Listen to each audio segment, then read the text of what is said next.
Fasting is giving up carnal pleasures for a spiritual purpose. When we fast, we usually stop eating food for a little bit.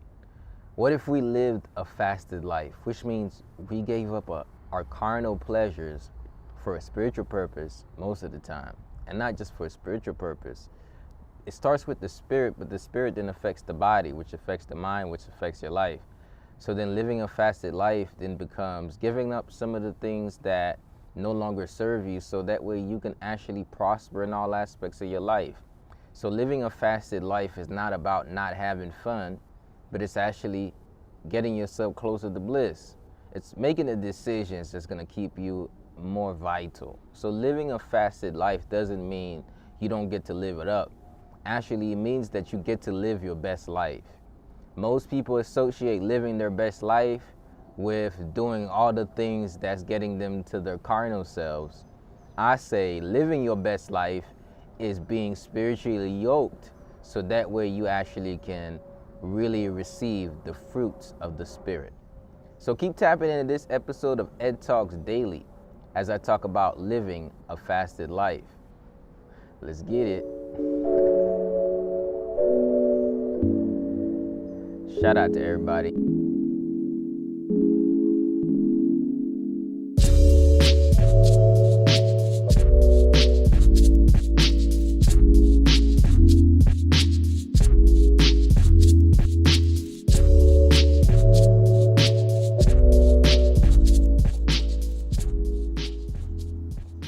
This is Ed Talks Daily. Ed Talks Daily is a podcast. It's a holistic podcast on how to grow in all aspects of your life. How do you solidify a healthy mindset, a holistic one that will lead to healthy body, healthy relationships, and in-tune spirit. So join me to this journey of becoming the best versions of ourselves. If you want a podcast that will motivate you, a podcast that will inspire you, all while educating you on ways to personally develop, Ed Talks Daily is for you. You can listen to podcasts on the go. Just go to edtalksdaily.com or open your favorite podcast app on Apple Podcasts, Spotify, Amazon, wherever you listen to podcasts.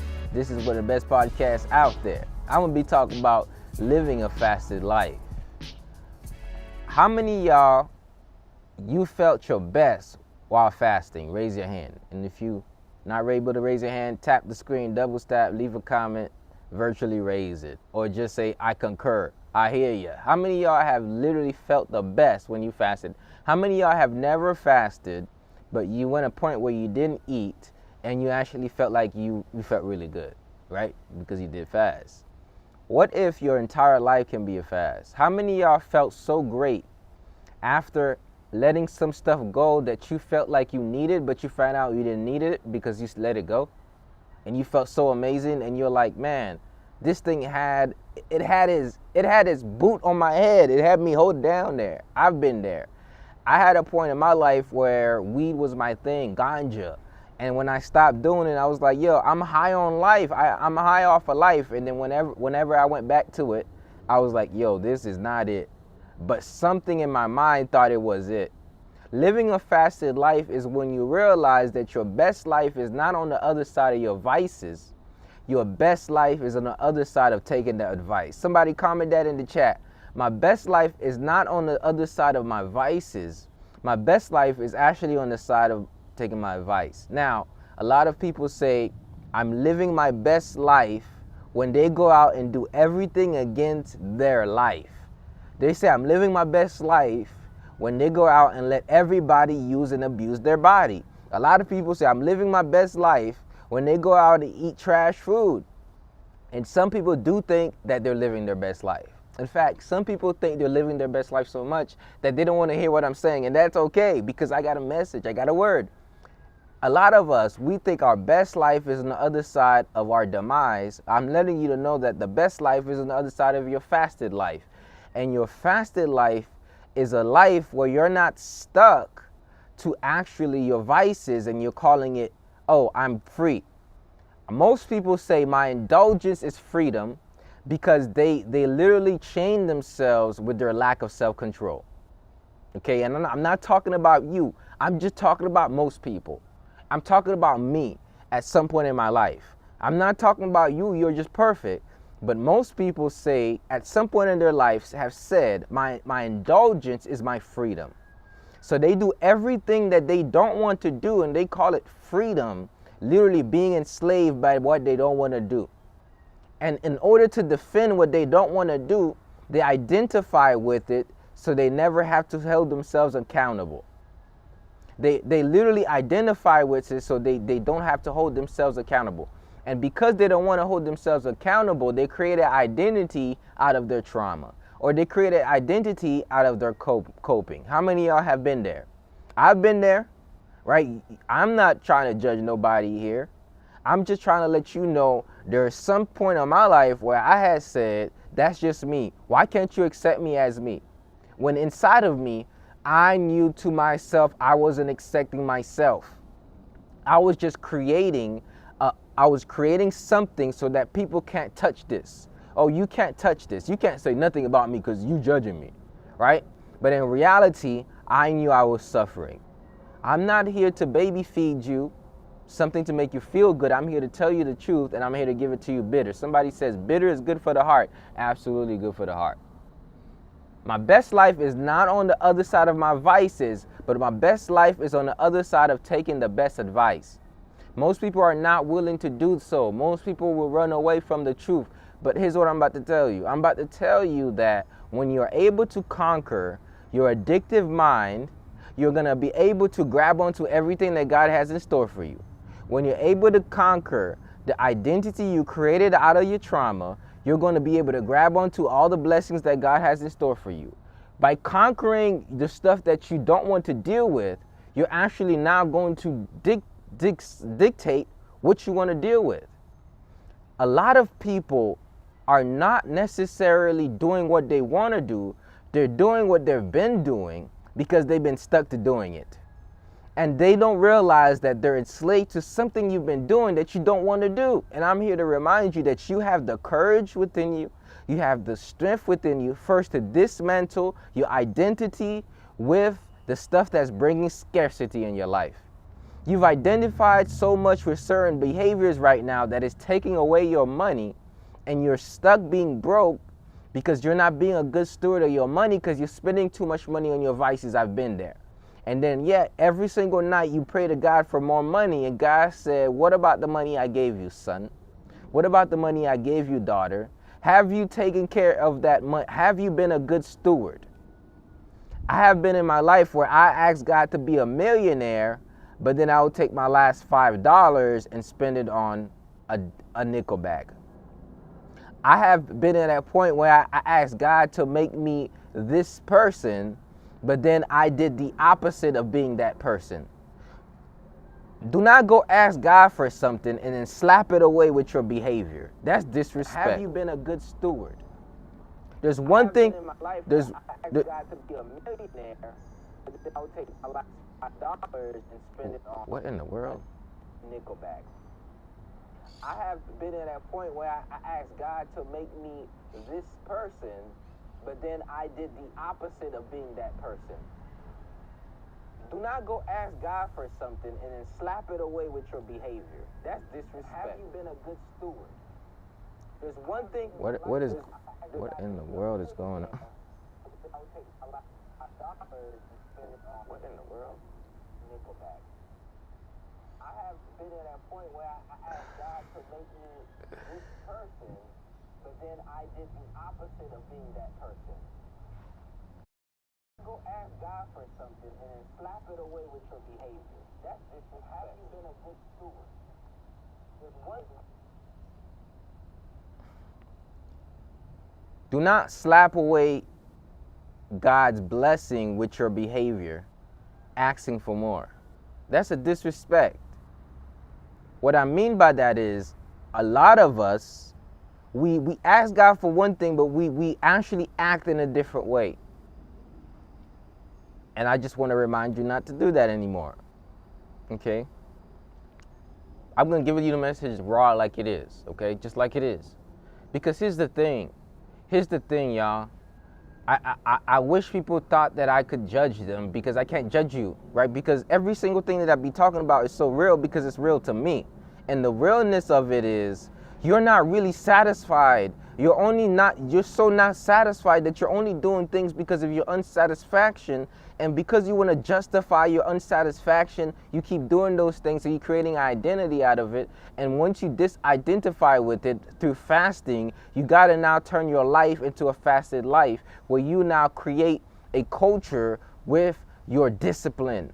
A disciplined culture that says, I am going to give up certain carnal pleasures for a spiritual purpose, because I know life is not a physical thing, it's spiritual. We are spiritual beings having a physical experience. And a lot of times we think that we need to stay so much in our body that we don't do things of the spirit, so we never get things that we can manifest in the world. Right? And we keep struggling our pain rather than benefiting from the gain of the spirit. And I'm letting you know that the more you're by the spirit and less by the body, the more you will actually be fulfilled. There are people who look happy but aren't happy.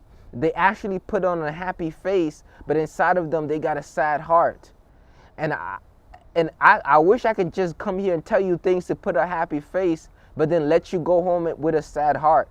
But I want to let you know that right now, sometimes you having a couple of too many shots a day, and you don't really want to have a couple shots a day. Actually, you wish you can go to sleep and just feel good, but you feel like you need the shot. And I'm letting you know that you only need a certain amount of period to realize that you don't need it. And there's something about the spirit that dwells inside of you and give you a courage to break the yokes of the things that you're stuck to once you allow yourself to free from them for a certain amount of period of time. And then once you free yourself from a certain amount of period of time and you keep that going, then you're going to grow. I'm telling you right now, if I came here giving some motivation, the 50 people that came on earlier would have been here the whole time. If I came on here and said that, but I'm telling you, the moment I start talking about living a fasted life, a lot of people don't want to hear this message, but it's the message you're going to need to hear. So if you're going to listen to this podcast, I want you to remember this. Your freedom is on the other side of understanding that it's not indulgence that makes you free. A lot of people says, I am sexually free. No, you are sexually bounded by your sin, and you need to free yourself from that. Some people say, I honor sexual freedom. So you let every stranger come inside of your body because you have sexual freedom. Because you walk in the slut walk, and you believe that that's your freedom. So you turn your sin into freedom, and you know you don't like how you at night. There's a part of you that don't like you, but you want to make it so. You want to justify it so much that you want to create an identity out of your pain. Right? And some of y'all, it's some deeper rooted pain. Somebody took advantage of you they shouldn't have. And that person actually, they deserve a couple of slaps from Jesus. They deserve some jail time. In fact, they deserve a wake up call. Those people, if I could find them, I'd give them a few punches. Right? If I could find them, I'd probably spit on them too. Right? Somebody did something to you, and they shouldn't have done that. They're the scum of the earth. They got some evilness inside of them. In fact, I'd slap the out of them if I could. But what I'm letting you know right now is stop slapping yourself because somebody did something to you. Now you going out, you're doing that to yourself. Look, I know it's a little deep here. I know I'm just giving it to you raw. I'm just giving it to you bitter. I'm just giving it to you like it is, right? They did it to you then, so now you're doing it to yourself again because you're operating from a place of pain.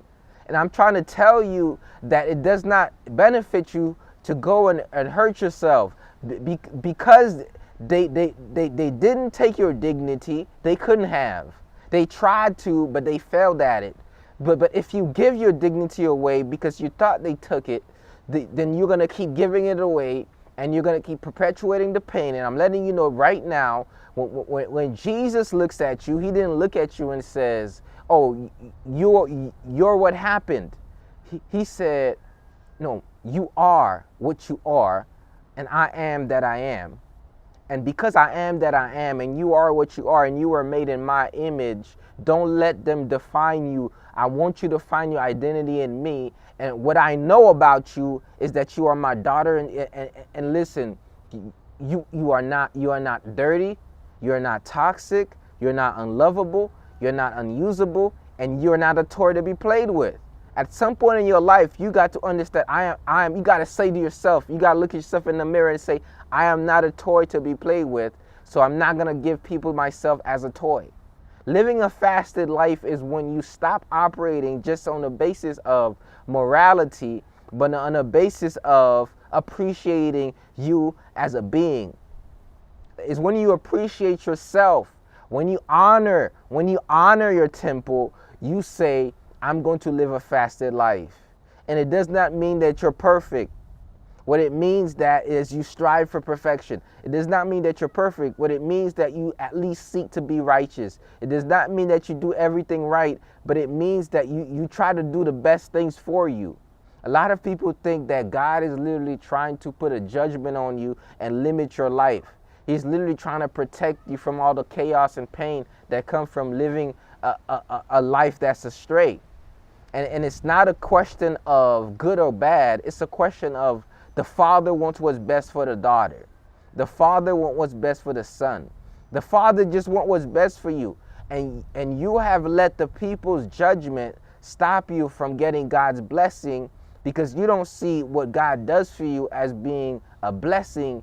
You're looking at it as a control mechanism, right? When your parents told you not to do something, they wasn't necessarily trying to control you, though it may have seemed like it is. They're actually trying to protect you, and you thought the protection was control. Now, you may have looked at them as hypocritical because they did the same thing that you about to do. And you're like, but you did that when you was up. Well, that's actually why I'm trying to help you and tell you not to do it, right? So the same reason why your parents told you not to do certain things because they knew what was on the other side of it is that God, the Almighty God, knows what's on the other side of some of the sins you want to do. And what I'm letting you know right now is God is not telling you to not engage in gluttony because he doesn't have enough food and he wants you to save some food for other people. That's not what God told you, not to be in gluttony. He literally said that because he knows you're going to wake up with high blood pressure, diabetes, inflammation. You're going to have cysts in your body, and you're going to end up having fibroids that you're dealing with. And then he doesn't want you to deal with all of that pain because guess what? It's hard for him to make way of the spirit.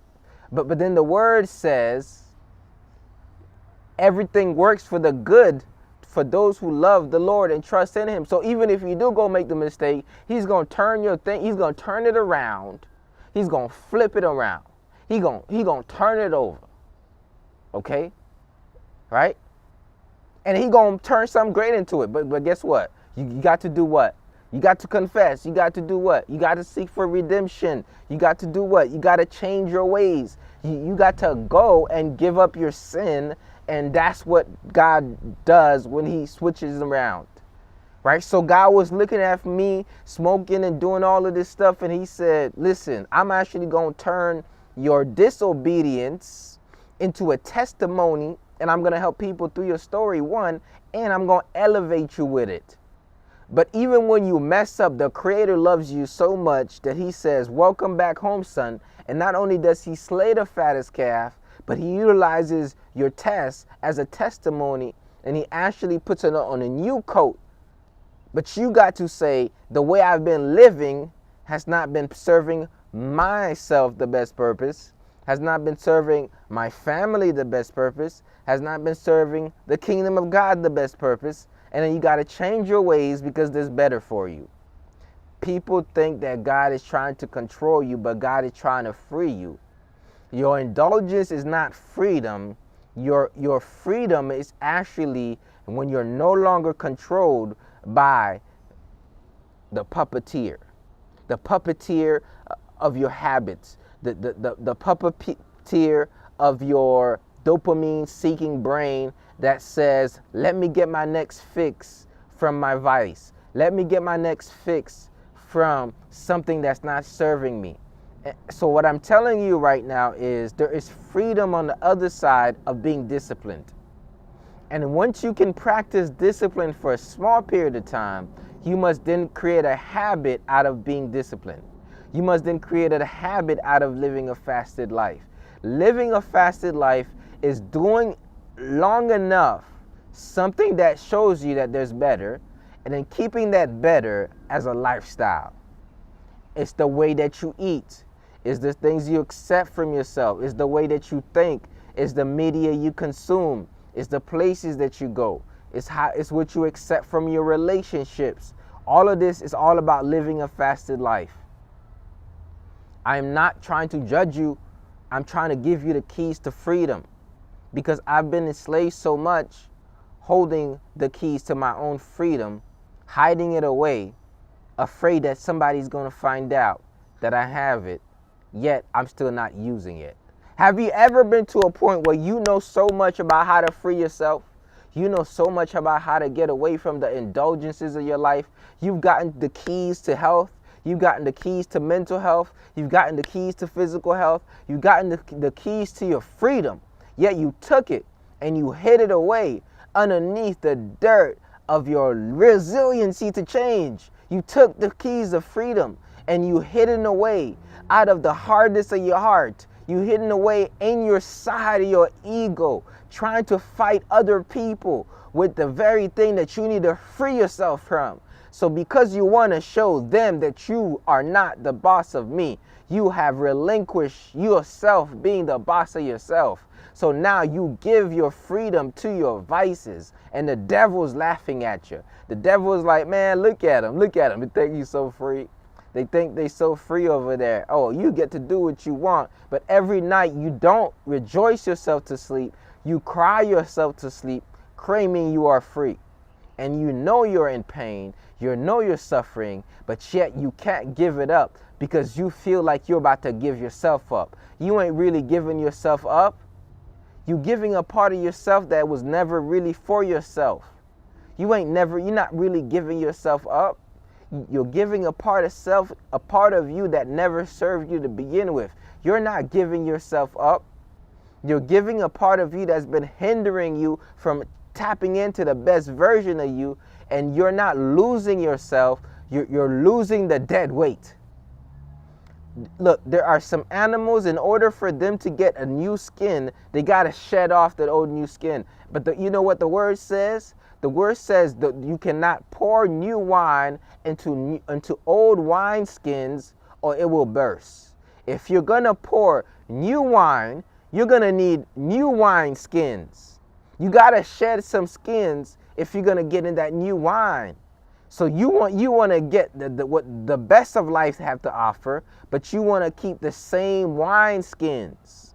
In order for you to get that new wine, baby, you're going to need to shed off the old wine skins. And some of the stuff in your life right now that you think is the most beautiful part of you, you've only yet to see the most beautiful part of you. Look, what you're accustomed to is only what you've been used to. And what you've been used to have been using you.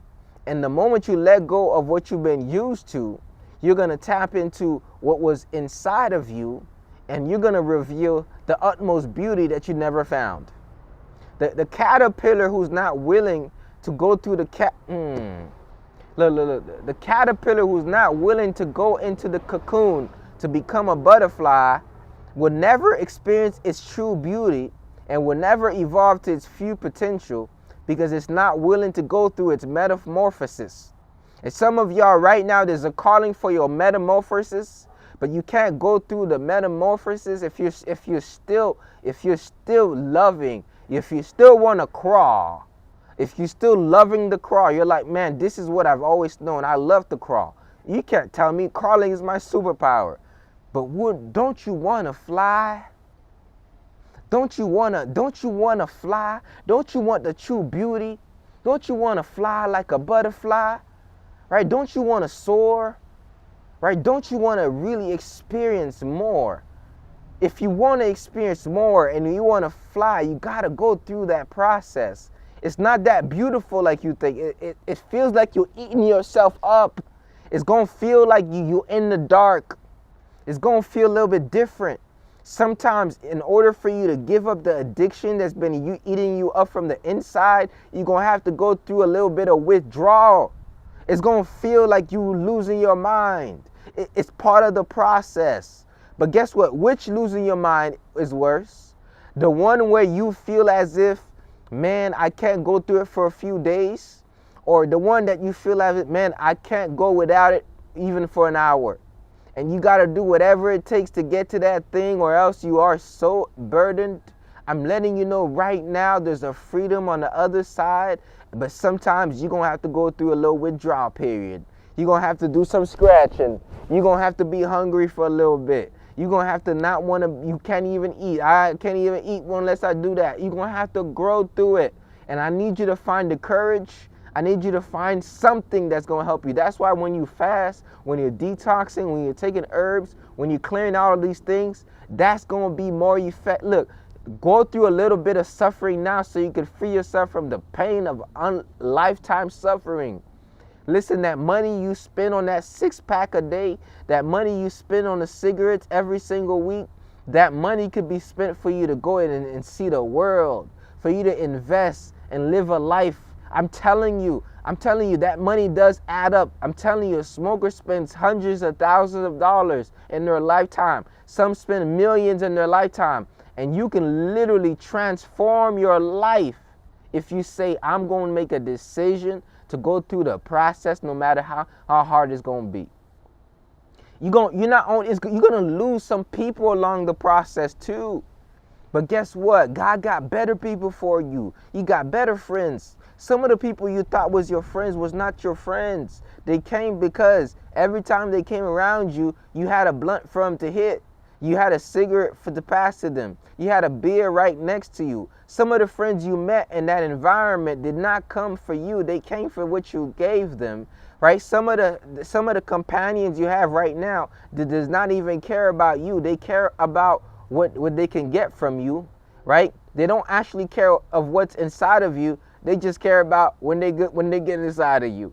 And what I'm letting you know right now is they just trying to feel good from you, but they don't care if you feel good or not. So you're out here worried about people you're about to lose when you change your life, where they don't give nothing up, they don't care about you. And all it matters, and what I'm telling you right now is living a fasted life is finding out that you matter more than what other people want from you. You matter more. Your plug is using you more than you think you're using him. Your plug, I'm talking about the person you go cop from, right? The reason why they're giving you samples when you stop, it's not because they care about you, it's because they're trying to get you right back on there, right?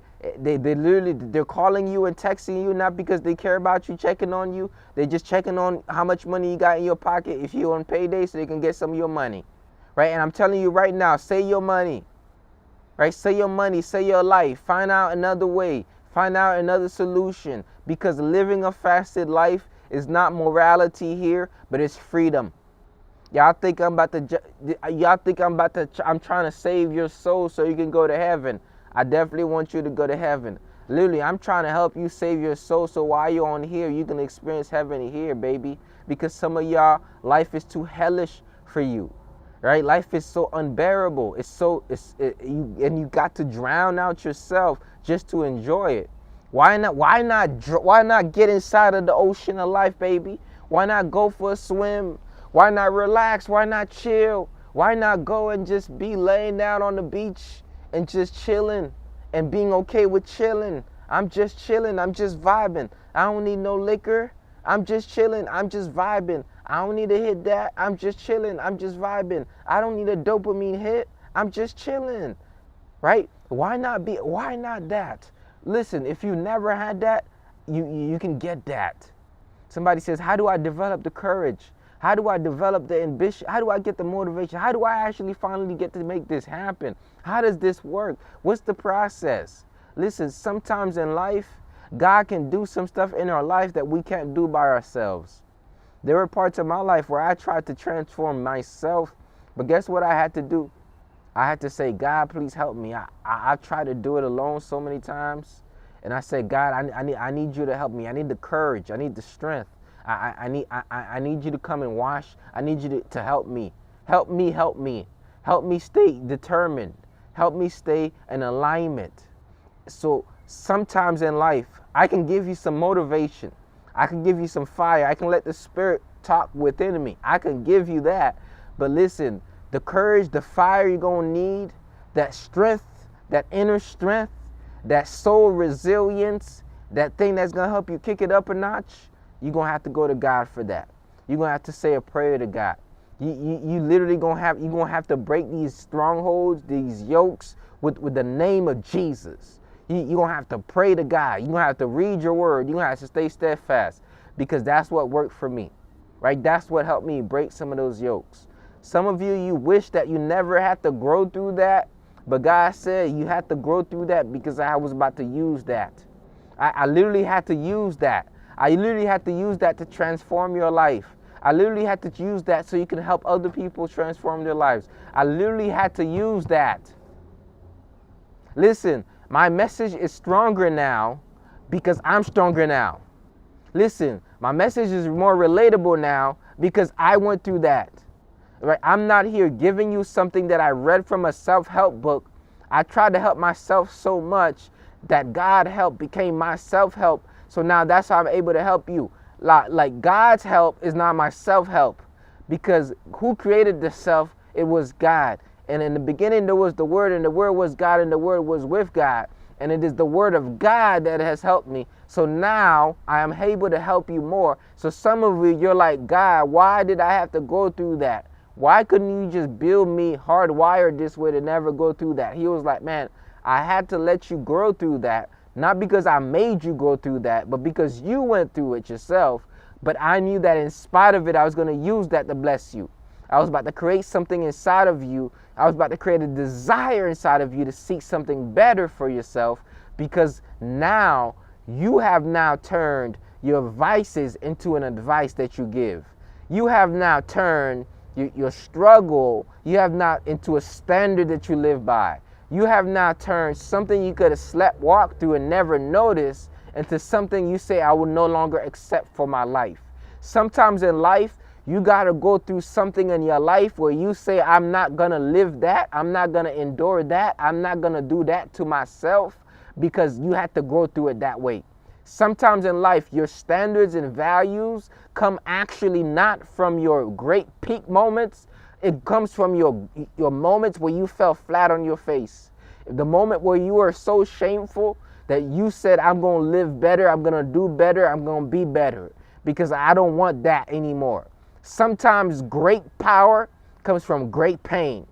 Great triumph come from great failure. Literally, there are parts of myself that I looked at, I say, listen, I don't ever want to see that part anymore. So guess what? Every single day, I keep fighting for my values. Every single day, I keep fighting for my standards. Every single day, I say, this is not how I want to be like.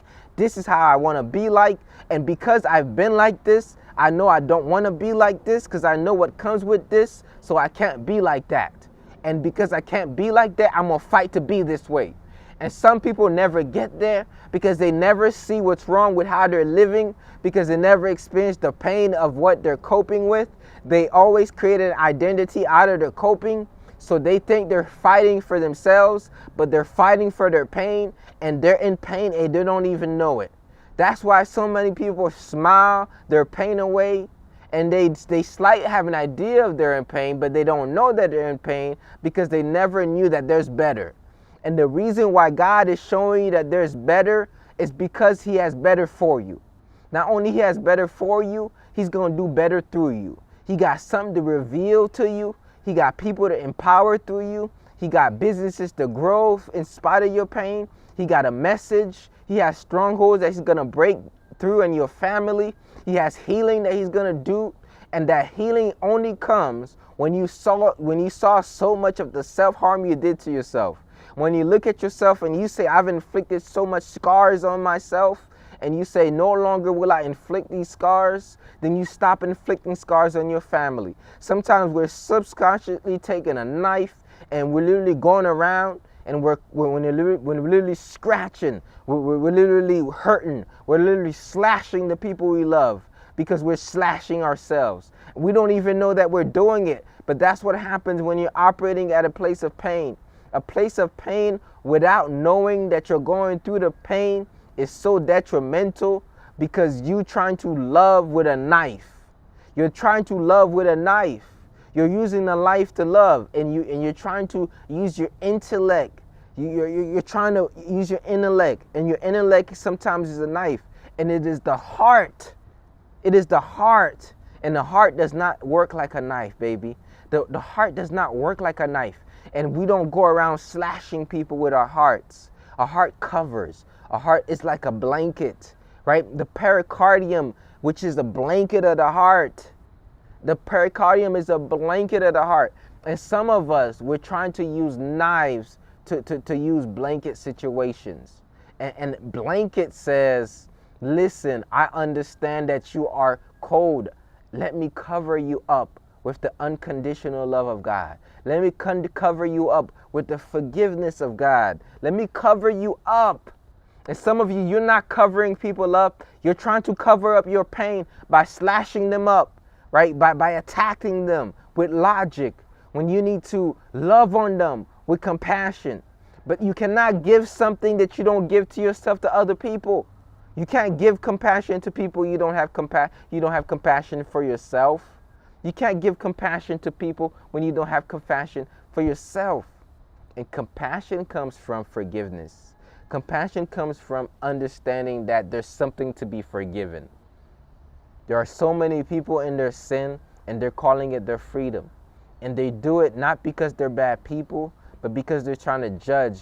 They're trying to free themselves from judgment, from their shame. But they live in shame. And they're trying to free themselves from the shame that they're living in, creating identity out of it. So because they want to create identity out of it, they then now says, this is me. I get to be a hoe. No, I get to be one. I'm going to just say it like it is. I'm a slut. I get to be one. No, I am sexually free.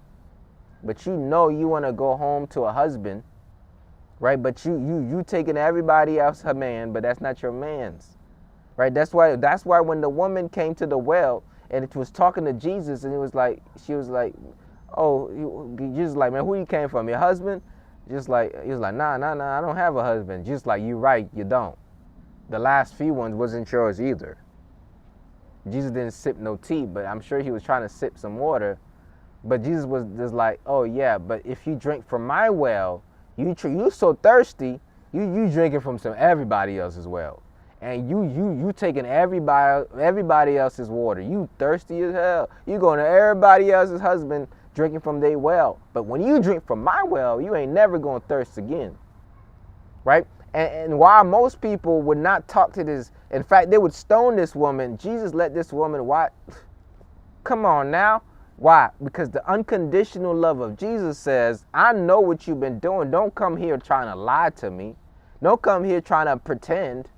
But guess what? I don't judge you. I'm about to save you. But just make sure when you go back, don't forget this part. Make sure when you don't go back to that person's husband. Make sure when you go back, you don't go back to that person's man. Make sure when you go back, you don't do the same thing again. Make sure when you go back, you tell them what God did for you, and you repent and you change your ways. And you think that God's trying to, listen, God's just trying to give you a husband. But you can't get a husband holding on to everybody else's man. And you're like, man, God, why am I so lonely? Oh God, why don't I feel so good about myself? Oh God, why is my hormones out of balance? Oh God, why am I building fireboards in my body? Because it's either you're with a man or you're getting over a man with a food. And you're like, man, God, I need you to heal that. And God is like, man, Jesus is like, man, if you just touch my robe and you trust me and you change your ways, that issue you've been having for 18 years is going to go away like it never existed. If you just change your ways, if you just stop, you're like, God, I'm so depressed and anxious. Man, God, I don't know. I feel like I got stronghold demons on me, soul ties. But if you stop tying your souls with all of these people, if you stop giving away your essence to all of these people, only then I can start to heal you.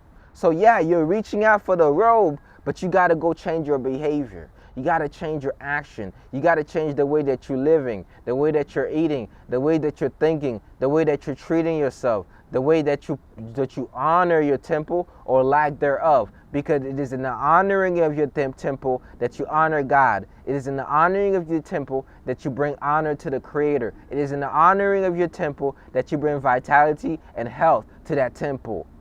A toxic temple will not be healthy because it's toxic.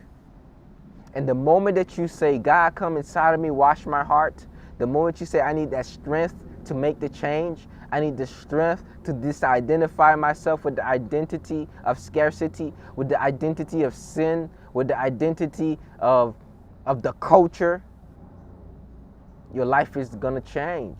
Some of y'all, you letting the culture dominate your life so much when the culture don't give nothing about your life. The culture don't care about your life. The culture only care about clout. The culture only care about clout. It's all about clout. It's all about looking a certain way. You trying to look good in the eyes of people when they don't even care about you. Why don't you try to look good in the eyes of God? That's what I found out. I found out that I try to look good for people who don't even care, who just forsake me at the moment that I say something they don't like. They'll forget every single thing that you did. They forget all the times you were there for them. They forget all the words you gave to them. They'll forget all the text, all the things you blessed them with. But the moment you say one thing, they forget that you blessed them for free. I had people who they forgot they blessed them. The moment I told them something that was real, I ain't never seen their face again. And God told me, you see, that person came, they took. And the moment you gave them something that they needed to hear, the moment that you said something, or maybe you were actually wrong, in a bad mood, they will forget every single right thing you ever did for them. And they're going to remember that one thing, and they're going to go around and slander your name. They're going to talk bad about you. They're going to try to turn everybody that was for you against you. And guess what? Some of them will turn with them. Why? Because people will forsake you. People will forget about you. People will forget all the things you added into their life. But they will remember the one thing you did, that one moment, that one time. But guess what that God will never do? God will look at all of the times that you did whatever. He was like, man, I'm gonna leave the 99 and go for the one. I'm gonna leave the 99 and go for the one. Listen, the one will leave. Listen, I'm gonna leave the 99 and go for the one. That's why I rock with Jesus.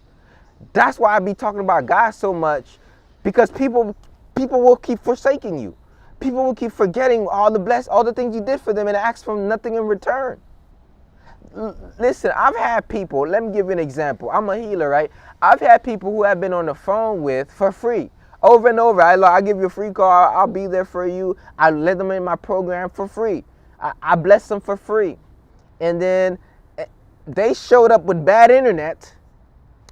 They showed up with a bad internet. And I spent an hour trying to help them do something. I'm like, yo, I know you paid me for this hour, but the hour is over. I'm not about to give you more than an hour.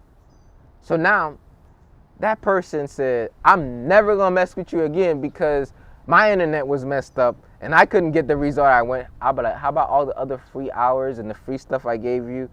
Yeah, so now you ain't never going to come back for this blessing because your internet messed up. You see that example? People will totally forget that you blessed them without asking them for anything. And when they finally give you their little bit of money that means really nothing, they feel like you owe them the whole entire world. You need to stop everything you give and just say, here. But guess what? You know why I put a message out today? Not everybody's going to be with you at your peak. Once you know who you are, baby, once you find your identity in something more powerful than other people's kudos on your life, you're going to do the work.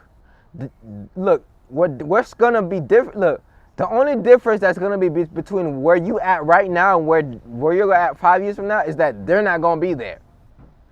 You're going to be here doing what you were called to do.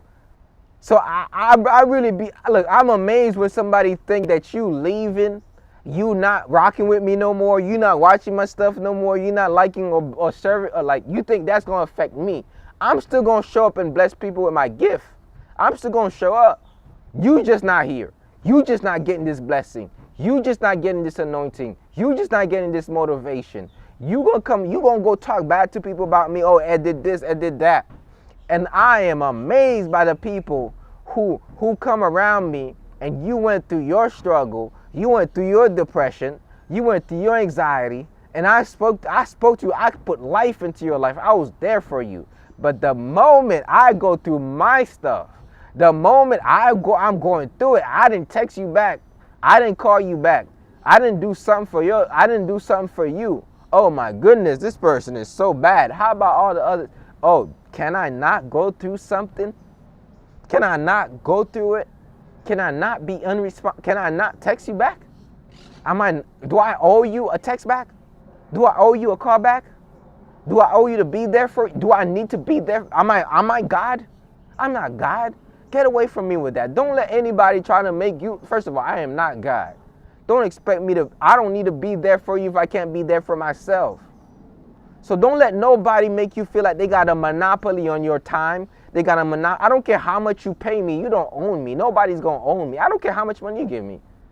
I don't care how much money you give me. You don't own me. You don't own my time. You don't own my energy. You don't own any aspect of my life. And I'm going to show up how I'm supposed to show up. And if I can't show up because I'm going through it, I'm going to give myself space. I'm going to give myself grace. And if I break bridges, so be it. Why? Because I don't focus on the people who stop walking along those bridges. I'm focusing on building my bridge. If I'm connected to God, if I'm a conduit, I'm going to keep doing what I came here to do. I'm going to keep blessing people with my gift. The people who are for you, no matter how many times you fall out, 7 times, 77 times, they're going to be right next to you. That's how you recognize the real. The real 7 by 77 times, they're going to be right next to you. You know the real by real. Because they don't forsake you. The realest people I've met have been my parents, have been my mom, have been my dad. That's the realest of the all. And some of y'all, you out here not calling your mama, you out here not calling your father, you out here not honoring them because they're your little friends. I'm going to say that again. You out here forsaking the people who gave birth to you because of your little friends. Your little friends doing this, doing that. Right? And the ones they warned you about. You out here forsaking your entire family because you trying to take your blessing and go to your little friends and go spend it on those strippers. And then when you broke and got nothing, they ain't even, who is you? I don't even know you. But guess what? Guess who's going to accept you when they go home? And I ain't speaking to all parents, by the way, because some of y'all parents, y'all some deadbeats.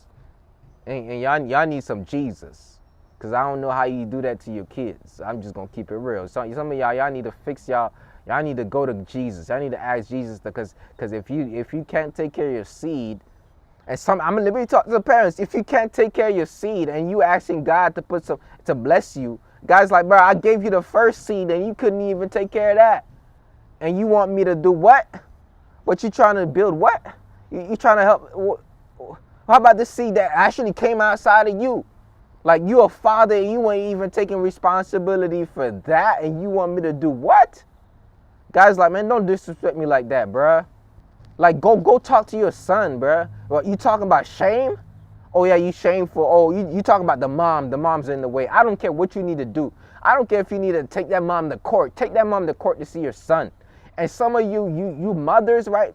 I'm gonna talk to you. Look, most of them who need to hear it probably gonna exit out of it. I'm gonna say it raw. I'm not holding my tongue. I feel like I'm an old man now. I'm an old man in spirit. I'm not holding my tongue just like those old men be doing. I'm gonna be an old man. So, some of y'all mothers, because you got a problem with your baby daddy, and you literally hurting your son because you don't like your baby daddy, you better grow up. You better grow up. And you talking trash to your son about and you messing up your son here. You think you being a good parent by turning your son against his father. Like, man, God gonna hold you accountable for that. Like, you better start doing some healing, because that ain't right. Because now you talking all that good game. Like, you want to look good. You talking about, yeah, I'm healing generational trauma. Nah, you not healing. You perpetuating it. You making that happen. You causing generational trauma. Because you so much in your feelings. You so much in your feelings, and you hurting your own kid trying to protect your feelings about your baby daddy, when they trying to be in their life and they fighting for it. They fighting for their life here, and you trying to, and you trying to, and or you the guy say, I'm gonna give you the money to take care of my kid, but now you trying to put him on child support, put him in the system. Now you done send him to jail on some stuff, or they're going through it, and you got no compassion. You act like you ain't never been broke. You act like you ain't never went through something. So now you done messed up the guy's whole life when he trying to do his best. Oh, nah, he supposed to take responsibility. Don't you know that people go through stuff in life, and you can't give them a grace period? And you deadbeat dads too, who done turn around and making money, and you spend your money on strippers, on alcohol, on weed, because you're not living that fasted life, and your kid needs some shoes. Your kid needs some money to eat, and you ain't feeding them. It goes all ways, y'all, and we got to take responsibility to say, if I don't heal from my pain and my trauma, I'm going to keep a perpetuation that my words can't fix, only my actions can. My words can't fix the perpetuation that my actions can. And you got to do some healing, because if you don't do some healing, you're going to be doing some hurting. If you keep doing identifying subconsciously, and you defending your life with your ego, you're never going to grow into, you identify so much that you trying to, like, nah, I'm an independent black woman, man. I take care of my own kid. Bruh, you can't show your son how to be a man. I don't care how much of an independent woman you are. You can't show your, only a man, by being a man, shows a son how to be a man. And some of y'all like, I don't know what that means. You can show your son how to be a respectful human being. You can show your son how to be a beautiful, you can show your son how to be, you can show your son all, but manhood is passed down from man to man. That's just what it is. And if you can't have a dad in your life, in the son's life, don't block them from having a father figure in their life, because you talk so much about guys and their father that they only see guys in this light. You get what I'm saying? I had to give that message to whoever who needed to hear it. Bruh, don't try to be so independent that you don't recognize that you need help. I'm just being real. Don't try to be so independent that you're not dependent on God. So living a fasted life is not just a mentality, it's a behavior. Living a fasted life is not just a mentality, it's a choice. It's a choice you're going to have to make. A choice to say, I'm going to give up my carnal pleasures for the spiritual purpose of living my best life. And my best life is not indulging in things that hurt me and calling it my identity. It is freeing myself from the things that is enslaving me and finding my identity in Christ. And once you find that, you will create something inside you that is more powerful than what you thought was power. You've turned your pain into power to protect your heart from pain. Now it's time to convert your pain into power by healing from it, and by covering the hearts of yourself, your heart, and other people's heart with compassion and unconditional love that sprouts from the forgiveness and inner workings that is done through intention, focus on your healing, and through God, Jesus Christ. That's my message, and I'm sticking to it. It's the Holistic Motivator. And I just want to invite everybody here to make the shift. I'm not here to judge you. I just want to give it to you like it is. It's one thing to feel good, but it's another thing when you feel hurt. Because when you let it go and you say, I need to make a change, that's when the change starts shifting. When you look at yourself and say, you know what? I could change that. I'm gonna change that. I've been a caterpillar. Let me be a butterfly. You know what? I've been inflicting that. I acknowledge it. Let me change it. That's how you change it. If you want to listen to this podcast on the go to edtalksdaily.com and subscribe to this podcast. Once again, go to edtalksdaily.com and subscribe to the past podcast, or text EdTalks to 561-510-9605. And there you can actually be added to my text messaging tribe. And when you get added to the text messaging tribe, you'll be able to get not only podcast episodes, but you'll be able to get some inspiring text messages. Once again, this is Ed Talks Daily, a holistic lifestyle and motivation. One of the best podcasts you can listen to grow in all aspects of your life. Once you love the podcast, make sure you leave a review for it. Don't just say thank you, give thank you. And I don't ask for money as much. I just ask for words of inspiration. Just go leave a review.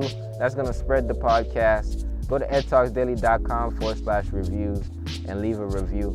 And if you're watching on YouTube, make sure you subscribe, like this video.